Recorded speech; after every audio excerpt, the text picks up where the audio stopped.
Welcome back into the Door Report, presented by Alaco Hardwood Flooring. This is episode 45. It is Thursday, correct, Mr. Will Byram, November 5th. And we are back and better than ever with another episode. I'm reporting live, as always, down in Naples, Florida. I'll be heading back up to Nashville for Thanksgiving and Christmas on November 20th. So looking forward to that. Will, you're already up in Nashville. How's the weather looking? Obviously, Vanderbilt's not playing in Nashville. They'll be down in Starkville, but brisk temperatures per usual this time of year? Yeah, getting brisk on some days in traditional Nashville fashion. You'll have a high of about 44 on one day, and the next day the high will be 68 or 70. So we're in that weird time of year right now where you really don't know if you're going to be wearing jeans and a t-shirt or jeans and a winter jacket. Yeah, that's why you gotta love Nashville weather.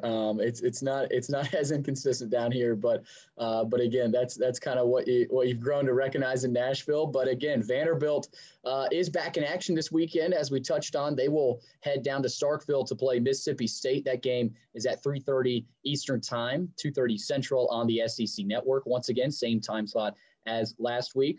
Coming up later in the podcast, Robbie Faulk will join the pod. He covers Mississippi State on 24/7 Sports and Starkville Daily. We will look ahead to that matchup with Robbie a little bit later in the podcast. Before we get to a recap of Ole Miss and a little bit of the breaking news, don't forget to follow us on Twitter at @door_report and Instagram, door.report. Like us on Facebook. Subscribe to our YouTube channel. Our podcast is available on the Anchor, iTunes, Spotify, and Google Podcasts. And while you're at it, go give our podcast 5 stars and a nice review on iTunes. And obviously the Friday mailbag column, per usual. We'll hopefully, continue to get that running as well. But let's roll into it now, Will, as we are a little bit crunched on time. It's time for an Ole Miss reaction. Last weekend's game was a little bit different than some of the games we've seen for Vanderbilt. It was different than A&M. It seems like every week is a little bit different. LSU and South Carolina were somewhat similar in that respect in terms of the final score, but 54-21, a little bit more respectable. Obviously, the defense is still giving up a hefty amount of points, but this offense, I know you loved Ken Seal's performance. This is probably his best game yet, I'd say. Yeah, the more things change, the more they stay the same, it feels like. Vanderbilt still struggled with the same things that it struggled with before. There was an uptick in offensive production, kind of what we expected against the Ole Miss defense, and it was reflected on the scoreboard a little bit with their highest point total of the year, but it was still only 21 points. Their offensive stats, as far as yardage is concerned, was much better, but the points just didn't come. We'll start out with positives this week. We'll try to put a little bit more focus on the positives, and then we'll get into the negatives. There you go. Ken Seals is the number one positive that I'm taking out of this past week. This season has shifted from winning 1, 2, 3 games to looking at individual guys and their progression throughout the year. And his performance obviously was great statistically, 31 of 40 for 319 yards and 2 touchdowns with 1 interception. And Cam Johnson was really involved in that passing game. He had 14 catches for 97 yards. And we'll touch on this in the negatives. So the only issue is his longest reception was 4. So it was a lot of that screen game that we talked about that they really implemented into that offense that I really, really liked. It had been missing throughout the season. And it was effective. And we'll have to see if that is a shift in game plan and they've gotten better at that, or if that is just a symptom of playing against a defense that is bad, to say the least. Yeah. And then kind of another positive is we didn't have any missed field goals. We didn't attempt any. We didn't have any missed ones. That the new kicker that didn't play in high school I guess they picked him up off the street. I'm not really sure. Haven't dug into it, but he was 3 of 3 on extra points and didn't attempt a field goal. So that's kind of running through the quick 3 positives for me are Ken Seal's performance, the screen game and getting Ken Johnson involved, and then no missed field goals. Yeah, I think you're exactly right, Ken. I mean, what a day. He only had 9 incompletions. Whoops. A little bit of technical difficulties there.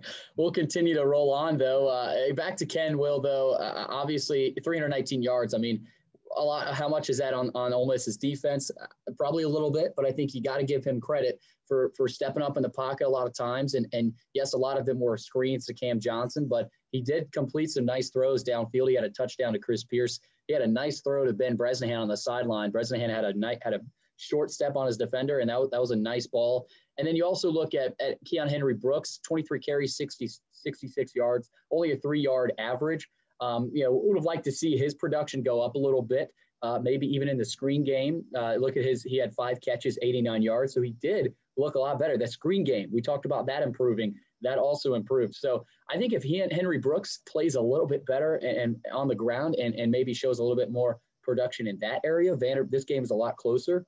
And then obviously on defense, you saw guys like Deshaun Jerkins look good, Jalen Mahoney, Max Worship, DC Williams, all those guys, those 4 guys in the secondary led the team in tackles. So those are more impressive steps. Obviously, with the team being 0-4, it's hard to find any kind of bright spot on defense. But if you try to force it in, I think the back end of the defense played a little bit better in run support. Now we're still looking forward to them improving the pass support. Like that's obviously the key, and it's going to be the key again against Mississippi State. But if you look at this game, Will, against Ole Miss and then leading into Mississippi State, it's kind of the same type of matchup. Mississippi State is we talked about it with Robbie. They're not the best football team. They're not in great shape right now.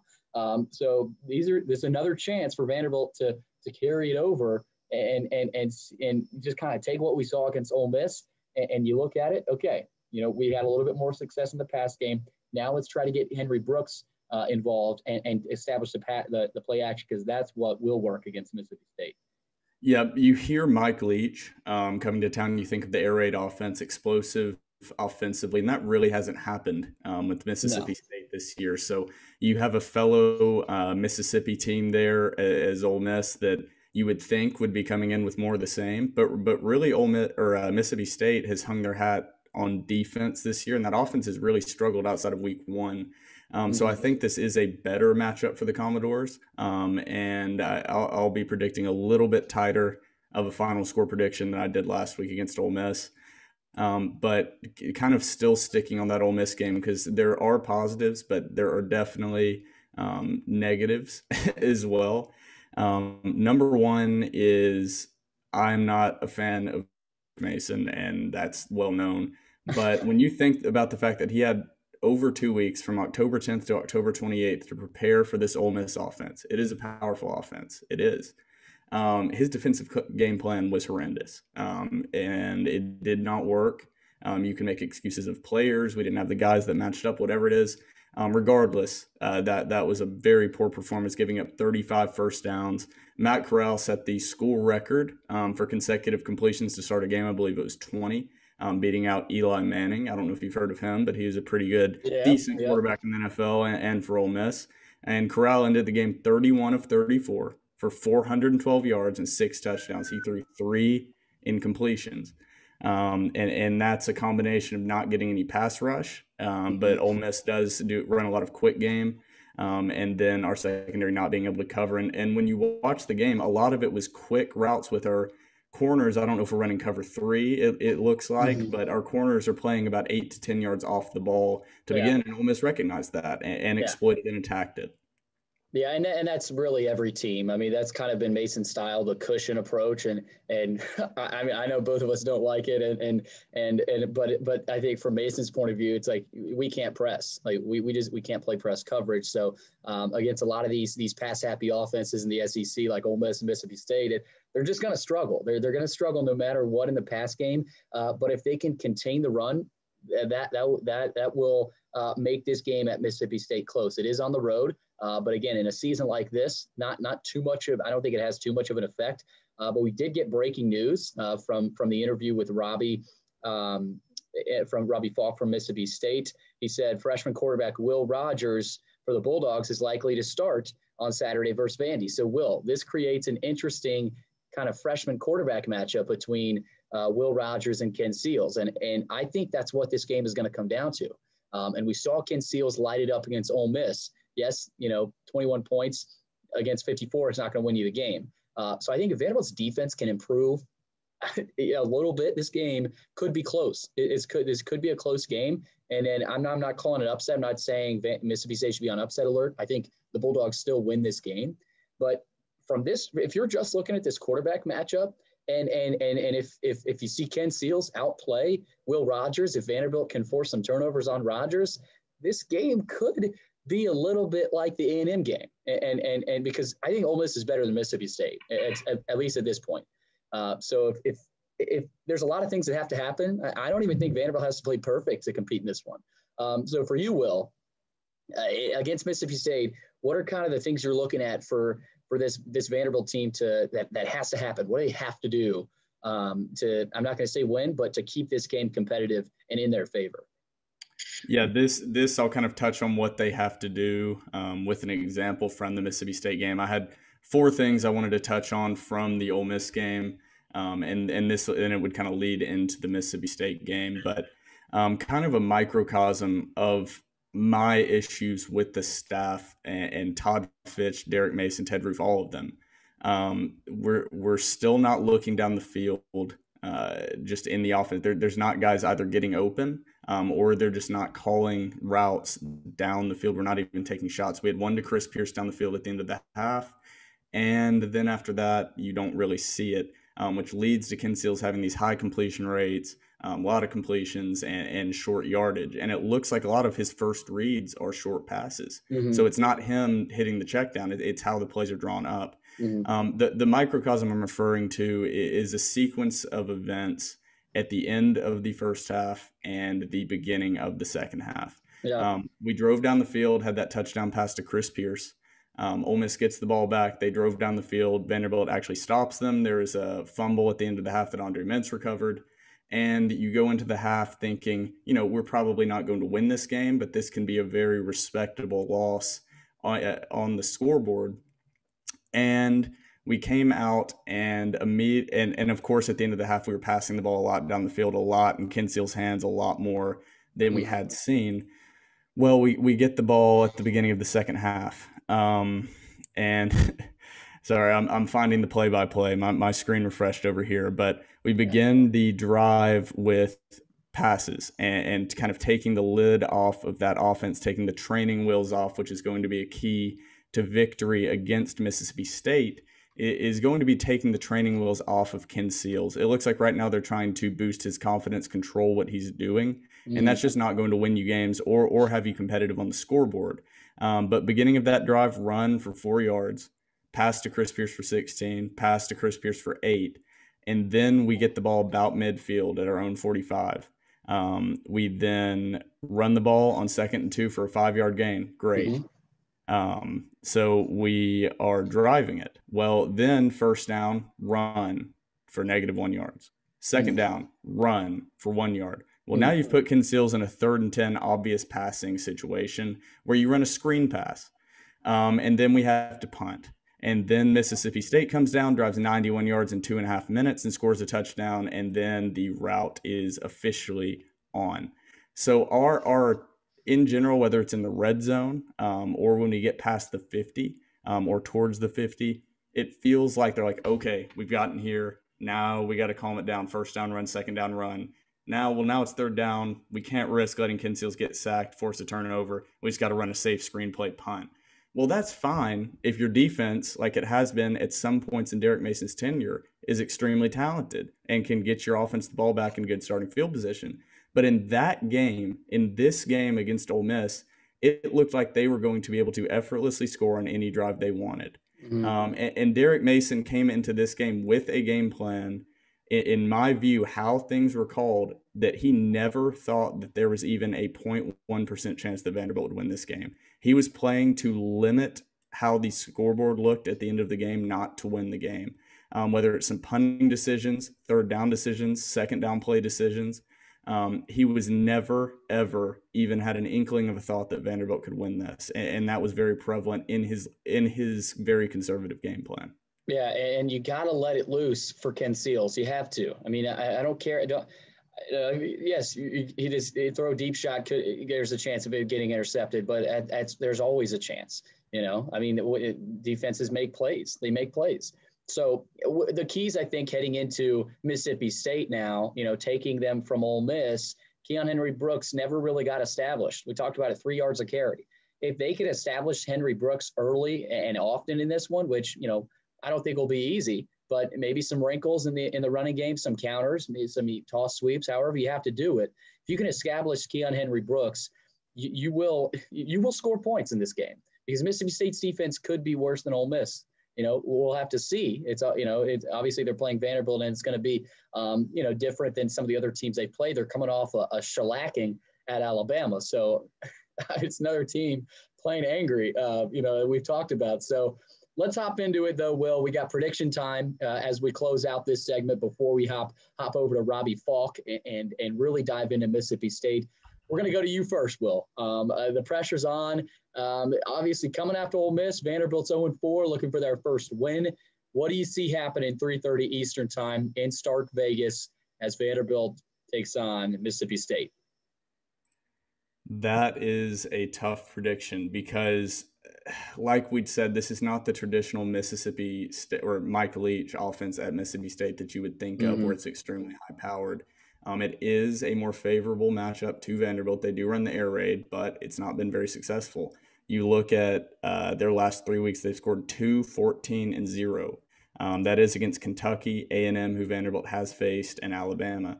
That is not a high-powered offense, regardless of opponent. Vanderbilt's secondary performing better, aggressive in coverage is going to have to happen. Like you mentioned, it's another thing you said where we just can't press. And I understand that they may not have the guys to be able to be in press coverage or aggressive cover two with safety help over top. But if you're going to win a game, it can't really get worse. You had Ole Miss have a historic passing performance. So playing more aggressive on defense and taking the training wheels off Ken Seals, if we see a lot more passes to the middle of the field, which we haven't seen, some more deep shots, that is going to open up that running game for Keon Brooks, because right now our offense is very predictable and teams have just been stacking the box and daring Ken Seals to beat us, which he kind of has, but you have to have more performance out of those guys. So Mississippi State, I still think they're going to have an offensive performance more reminiscent of their week 1 performance against LSU, where they scored 34 points. Or 44 points, my apologies. But I'm going to go with a 31-13 victory for the Mississippi State Bulldogs. Respectable. So there it is from Mr. Byram, 31-13. I'm going to go. Before you make yours, Billy, keep in mind that does have Vanderbilt cover, by the way, because they are. I didn't recognize that. Mississippi State 19-point favorite. Yeah. So Will, he's got Vanderbilt covering. So Vegas advisors, we'll get to your Vegas advice. Yeah, we also told everybody to hammer the under last week, and that didn't work out. So maybe don't listen to us on our betting prediction involving Vanderbilt. So yeah, exactly. We'll roll on here. Vanderbilt, Mississippi State. Again, we talked about it. Mississippi State is a 19-point favorite. I think that's pretty respectable. I'm going to go a little bit closer, Will, because I think Vanderbilt put up 21 points last week against Ole Miss. And yes, they had the ball a lot more than they've had all season, and they're playing a defense like Ole Miss. But if you look at this game against Mississippi State, I think Vanderbilt will do a little bit better on offense, and how much better, that's a question. How many more points better? I think it's going to be something like 28. I'm going to go 42-28. I think this is somewhat close. I think it's in striking distance, striking range for Vanderbilt throughout the whole game. But I think Mississippi State scores late. Just the freshman quarterback, Will Rogers, is too much. And, we don't even know a whole lot about this kid. Robbie Faulk will tell us a little bit more later in the pod. But I'm going to go Mississippi State 42, Vandy 28. I think Ken Seals plays a lot better. He improved his stat line a lot last week. And again, establish the run. They have to establish the run if they want to compete in this one. If they want to get to 28 points, the run has to be established. And the play action, our hometown team, the Tennessee Titans, that's all they do. The Tennessee Titans, they roll through that. So if Vanderbilt can establish a run, get the play action rolling, I think they'll have a chance in this one. So there you have it for predictions. Vanderbilt scores 28 against Mississippi State. You will see me come on here ecstatic and I will praise the offensive performance if we score 28 points. I think you're going to become best friends with Todd Fitch at that point. So we'll see. It's going to be exciting. It's going to be a fun quarterback matchup. Ken Seals, freshman, Will Rogers, freshman, and we could see a little bit of a freshman shootout down in Stark Vegas. Again, 3:30 Eastern time kick on the SEC Network. I like that kick, Will. The afternoon, settle in a little bit, watch Vanderbilt, and see what we got. So, again, 3:30 kick, Vanderbilt-Mississippi State. For Will Byram and myself, Billy Derrick, you've been listening to segment 1 of the Door Report. Coming right up is Robbie Faulk as we dive deeper into this one. Robbie Faulk is now our guest here on the Door Report. He covers Mississippi State's Bulldogs. He covers that beat on 24/7 Sports and the Starkville Daily. Starkville Daily, that is. That is Starkville's oldest daily print newspaper. So we are honored to have Robbie Faulk here on the podcast, looking ahead to Vanderbilt and Mississippi State this weekend. Robbie, how you been? Been doing good, man. Thanks for having me on. Yes, sir. And I want to start things off. Obviously, we got an interesting game coming up between a couple of teams that have really been struggling as of late. Mississippi State 1-4, Vanderbilt obviously winless so far this season. It's been a tough year for both of these teams. But before we kind of dive into this matchup, I want to ask you what it's been like covering Mike Leach. And obviously he's been known as the Pirate this year. It kind of evolved into that nickname, coaching the Bulldogs here, there in Starkville. So from your perspective, kind of the coaching switch, what's it been like, and what kind of a personality is Mike Leach kind of introduced into this program? It's definitely been interesting. I mean, you've gone from a guy in Joe Moorhead that was really a player's coach, a guy that had really kind of resonated well with the players, but the discipline factor was kind of missing with him. There was a lot of discipline issues, it seemed, and the guys really just didn't seem motivated on a weekly basis. And now you bring in Mike Leach, who is, a very staunch disciplinarian and a guy that has been known for disciplining his teams. And we're starting to see that kind of filter out with some of these players that are coming in and out of the program. A couple of weeks ago mentioned that there was some fence riders on this team that we're going to have to either get on or get lost. And that's kind of what we're seeing lately in the last couple of weeks with some transfers. But as far as the personality part of things, I mean, right now he's kind of get in and get out at these press conferences. We're not really getting a whole lot out of him. You're not seeing the old lovable Mike Leach, talking about the mascots and the SEC or anything like that the last few weeks. I mean, he's really been a guy that's been about business and has been, frankly, short with us on a few questions, and on other questions we're getting a lot of coach speak. So we haven't really got the Mike Leach that we've expected to get at these press conferences, and fans aren't getting the Mike Leach that they expected either, because the offense has just been absolutely putrid in the last 4 weeks or so. So so far we haven't gotten the Mike Leach that everyone thought they were going to get. Yeah, you talked about the putrid offense. You're spot on there. Only 2 points against Kentucky, 14 against A&M, and then they got shut out 41-0 this past weekend at Alabama. So in terms of kind of the difference between this year's team and last year's, what are kind of the main differences you've seen, and kind of why this has been so tough? Because for a team like Vanderbilt, we weren't surprised at all that this was going to be a tough season, the way they're built and kind of, the status of this program. But for Mississippi State, what has kind of been the crux of their issues, and why this year has been tough for Mike Leach and the guys? Well, the biggest problem has been the air raid and not having the ability to have that spring to implement this system. I think that's been the biggest issue. They had just a few weeks of fall practice that they were able to start implementing the system. And this offense really kind of predicated on reps and taking, as many reps as you could possibly take to get that continuity down between the quarterback and the wide receivers and the offensive linemen. The offensive line has been really bad. And I don't think the players are bad. I just think that this system as a whole, they haven't been able to really pick this up. And also you have a lot of offensive linemen out there that were recruited by Joe Moorhead and Dan Mullen for run blocking and for the power run in the SEC. And now they're having to drop back and pass protect and have these wide splits that they're not really used to, I don't think. And it's caused a lot of issues for the offense as a whole. There hasn't been a whole lot of protection for the quarterback. And also KJ Costello a lot of times hasn't been able to get the ball out quick enough. So, it's just been it's been a lot of different things. It's been quarterback play. It's been wide receivers. It's been offensive line. I think the bulk of the issues has revolved around the offense, though. I don't think the defense has been a problem at all. And if anything, the defense has been really a glaring bright spot for this team this year, because there was no reason to have any hope that this defense would be any good. And so far, they've been at the top half of the league. Now, they gave up a lot of yards and a lot of points to Alabama, but everybody's doing that. So that's not really anything I don't think you can take away from the defense. But the first 4 or 5 games, they were really, really good. And I expect them to be good for most of the year, too. I think Zach Arnett was a huge hire for them, and he's really paying off. Yeah, so you kind of touched on what my next question was going to be, but you can break it down a little bit further. It was going to be, so the Mike Leach offense is obviously different than what Mississippi State has seen in the past.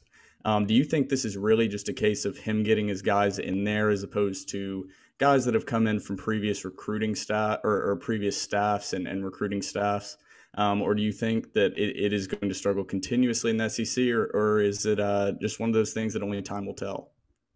I think there's a little bit of both that you can take into account. I think that there's a possibility that it can succeed. It has succeeded everywhere else. I don't see why it shouldn't be able to succeed in the SEC. It's not like the SEC has top 10 defenses, from teams. This hasn't been a good defensive league this year. So, I do think athletes are better in this league on defense, or are the best in this league on defense.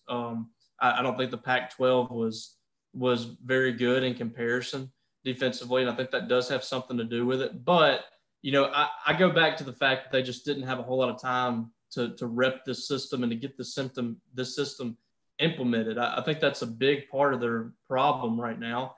And I do think Mike Leach, too, is going to have to adjust some of what he's doing. I don't think he's going to be able to run the same offense the way he wants to run it in this league.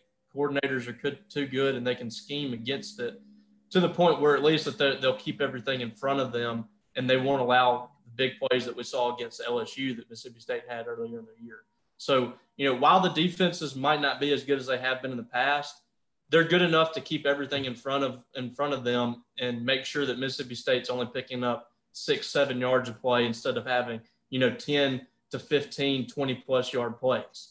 So I think that's what you're going to see from Vanderbilt this week. They're going to do the same thing that everybody else has done. They're going to put 3 defensive linemen up. They're going to back everybody up, and everybody's going to swarm to the ball when the receiver catches the football, and there's going to be, a 5-yard gain. So if you can continuously move the ball 5 yards down the field and pick up first downs and eventually get in the red zone and score, that's great. But if you're not doing it, then you're getting off the field quickly, which is what we saw against Alabama and some of the other teams. So State's going to have to execute to the point where they're having to back defenses off of that stance and what they're doing defensively, or they're going to have to run the football a little more, which is something that I think Mike Leach is probably going to have to do.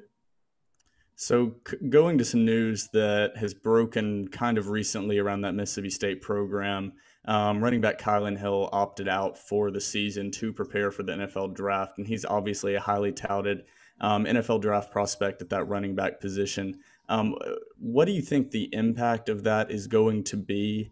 And who do you see that is going to try to fill that role, or fill that hole left by him? Or do you think it will be not one specific player, more by committee? Well, he hasn't gotten a chance to really make a huge difference in this season. He had a big game against LSU. He was out of the ball game after one play against Arkansas. He went down with an injury. He played the whole game against Kentucky, but there wasn't much of an impact there from him. So, they've pretty much been playing with their freshman running backs most of the season. So I think they're comfortable with that at this point. Jaquavius Marks has had a pretty good start to the year, and, he's had some freshman mistakes, and there hasn't been a whole lot of explosive plays from him, but I think they've liked what they've seen from him to this point. Very athletic kid, has some deceptive power behind him as well. And I think that he's really going to provide a boost in this air raid offense. But, he's their leading receiver right now. He's a guy that they're really dumping the ball off to a lot. There just hasn't been a whole lot of room to move around for him in space. If he wasn't facing his own defense every week, then I feel like he could really make a bigger difference than he's making at this point. But he's pretty much catching the football, and he's hit by 2 or 3 people when he catches it. But they feel comfortable with Jaquavius Marks right now. Another freshman, Dylan Johnson, has stepped in and provided some reps as well. So they're pretty much running with those 2 guys at running back, and they're pretty much being utilized as receivers. They haven't gotten a whole lot of carries. We did see a few carries from Jaquavius Marks against Alabama, and I think that's what they're going to have to do against Vanderbilt. They're going to have to start giving the running back the football a little more and trying to get that defense to get closer to the line of scrimmage so they can bust off some bigger plays, because right now defenses are daring them to run the football, and Mike Leach just really won't do it. Robbie, I got to ask you about KJ Costello, the transfer from Stanford, and he absolutely lit up LSU, 44 offensive points there. And from our perspective, at least Will and I here on the podcast, we thought Mississippi State, when it came time to play Vanderbilt, that this was going to be a lot tougher than we think it's going to be now, just because of, the way the offense performed in that first game. And then you look at every other game, it's like, well, 2 points, Kentucky, and then getting shut out against Alabama. I asked you a little bit about why the offense has been struggling, but for KJ Costello, what have you seen from him when he has been on, and then when he's been off? Who do you kind of place the blame on there? Well, I don't think he's really built for this offense for whatever reason. He's got in his mind the same clock that he had at Stanford, and you got to get the ball out a lot quicker. Mm-hmm. Even with his throwing motion, I think his throwing motion just was not complete enough to really kind of dial it up against some of these defenses. Mm-hmm. The man defense he faced against LSU, he really picked them apart, and he did show the ability to make throws in tight windows, to throw the ball down the field 30, 40 yards. We didn't see that in the next 4 or 5 games. I don't know what happened, but he just kind of disappeared and became really ineffective in this offense. And he went out of the ball game against Alabama after, I think, 5 straight 3-and-outs. He went out with a concussion, and there was already, a push for a lot of people to get the freshman Will Rogers in there and play in the last 3 ball games. So they got him in there, and he performed okay against Alabama. I mean, that's a tough spot for a freshman to come into against Alabama, knowing that, it's kind of his job at that point with Costello out, possibly with a concussion. I expect Will Rogers to start on Saturday. I don't think Costello is going to be ready to play. Based on the people I've talked to, we expect Will Rogers to start, get his first career start. And I think that's I think fans really want to see that. They want to see the freshman go ahead and get the keys and let's see what he can do in this offense and go ahead and get him ready, because he's the quarterback of the future anyway. So and he brought a little bit of a spark to the offense, I think, the last couple of weeks. He drove the team down the field 87 yards against Texas A&M for a touchdown in a game that they had not scored offensively. So, he had a couple of chances to score touchdowns against Alabama, and one of his touchdowns was intercepted in the end zone. He had another play down there that was possibly a targeting penalty and was actually probably should have been putting Mississippi State inside the 5. So I think people are excited about what he can do, but he is still a freshman, and we'll see what happens. Willie, we're going to have to learn more about this Will Rogers kid. Yeah, go ahead and start doing your research, because that's what I expect to trot out there. Yeah, that'll be the guy. This is a good matchup, honestly, to bring out a freshman quarterback against, with Vanderbilt's secondary really struggling. So good place for them to kind of insert him into the starting lineup. But before we get into the prediction, to close it out, what is one key X factor, whether it's a player or a position group, or just something you're looking for on both offense and defense, one each? Mississippi State? Mm-hmm. Yes. Okay. Well, offensively, they have to take care of the football. They've turned the ball over more than anybody. They've had, I think, 3 or 4 pick sixes on the season. They've had several other touchdowns taken away from them that were interceptions. So they just haven't been finishing drives. They haven't taken care of the ball well. Taking care of the football is first and foremost in this ball game. I think they can push the ball down the field against Vanderbilt, which, I mean, is just crazy to think about in the past. I mean, no offense to Vanderbilt, but this is a game that you go into if you're Mississippi State or most teams in the SEC, and you feel pretty good about. But I predicted this game to be closer than even the line says this week. So I don't think Mississippi State's very good. I don't think they're good on offense. And I don't know right now. I couldn't predict Mississippi State to be 19-point favorites in this because they've scored 30 points total in the last 4 ball games. So it's hard to predict Mississippi State to do a whole lot offensively against anybody at this point. But taking care of the football is going to be big for them. I do think they can move the football against Vanderbilt, but just take care of the football and don't give Vanderbilt easy opportunities or reason to believe that they're going to come in here and get a win. I mean, Mississippi State is hosting this ball game, and you're 19-point favorites. You should come out and play that way. So taking care of the football is going to be a big deal. And defensively, I think pressure is obviously going to be big, and I feel like Zach Arnett's going to bring a lot of it. Pressure, create on the opposite end of the spectrum, creating turnovers. I think Mississippi State has a pretty good shot to win this game if they're turning the ball over defensively.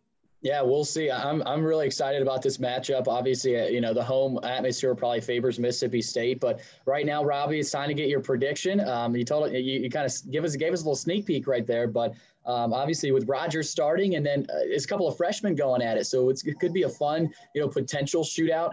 In a shootout, if that's what you're projecting, what's your pick? Who's your pick to win, and what kind of a game we might see on Saturday? Yeah, like I said. This game very well could be a blowout, but I just don't see it based on what I've seen from Mississippi State's offense. I picked State to win 24-10.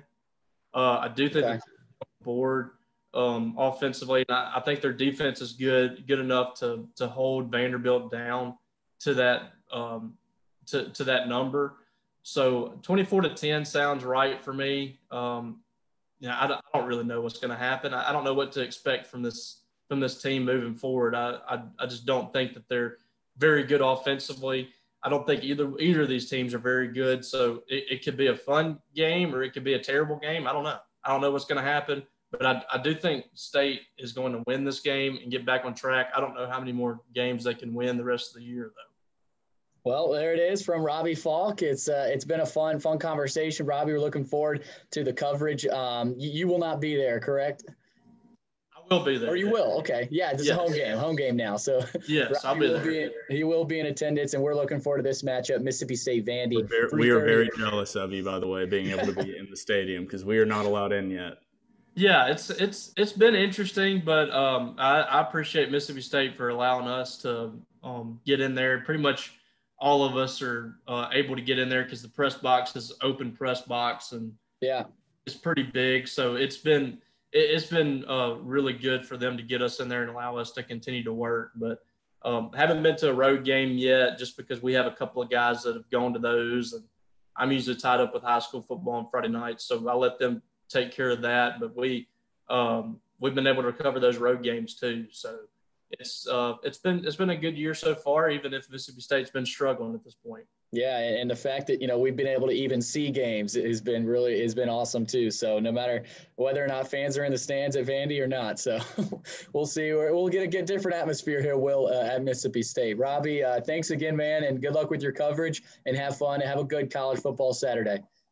Appreciate it, guys. Thank you, Robbie. Thanks, Robbie. Have a good one.